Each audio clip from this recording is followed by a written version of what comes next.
তো এই দুভাবে পার্সোনাল লাইফে এবং প্রফেশনালি আন্দোলনকে দেখার সুবাদে আমার মধ্যে কিছু ধারণা বা উপলব্ধি তৈরি হয়েছে, যেগুলো আমি আপনাদের সঙ্গে একটু ভাগ করে নিতে পারি এবং সেখান থেকেই বলতে পারি যে কেন বারবার এই চিত্রটা উঠে আসে যে আমাদের রাগ আছে, আমাদের আন্দোলনে রাগ আছে, আবেগ আছে, কিন্তু উদ্দেশ্য নেই। একটা সংগঠিত আন্দোলনের দিকে যদি আপনারা তাকান, তার প্রাথমিকভাবে আমরা তিনটে ধাপ দেখতে পাই। একটা সুনিশ্চিত দাবি, একটা নেগোসিয়েশন পয়েন্ট বা সেই দাবির জন্য আমরা কতদূর যেতে রাজি আছি সেটা, কারণ বেশিরভাগ ক্ষেত্রেই অনির্দিষ্টকালের জন্য একটা আন্দোলন চালিয়ে নিয়ে যাওয়া সম্ভব হয় না। এবং তৃতীয়, যেটা পাওয়া গেল না সেটাকে উদ্দেশ্য করে পরবর্তীকালে আবার কিভাবে আন্দোলন সংগঠিত করা যায় তার পরিকল্পনা।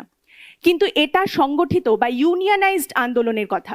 এইবার যদি আমি আমাদের আন্দোলন বা নাগরিক আন্দোলনের কথায় আসি, প্রথমেই আমরা দেখি যখন রাগ আর আবেগ এই দুটো জিনিসকে স্ফুলিঙ্গ করে একটা আন্দোলন গড়ে ওঠে, সেই আন্দোলনের সামনে একটা টাইমার বসে যায়। কারণ রাগটা আমাদের অন্যান্য ইমোশনের মতোই একটা ইমোশন, যেটা আপনি বেশি দিন একইভাবে ধরে রাখতে পারবেন না।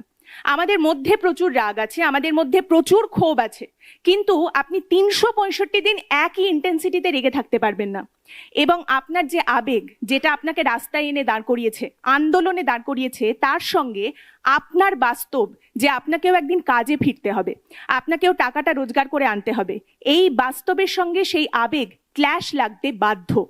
তাই এই দুটো জিনিসের উপর ভিত্তি করে শুধুমাত্র একটা আন্দোলনকে গড়ে তোলা নয়, সেটাকে দাবানলের মতো ছড়িয়ে দেওয়া, এগিয়ে নিয়ে যাওয়া, এটা খুব কঠিন একটা কাজ।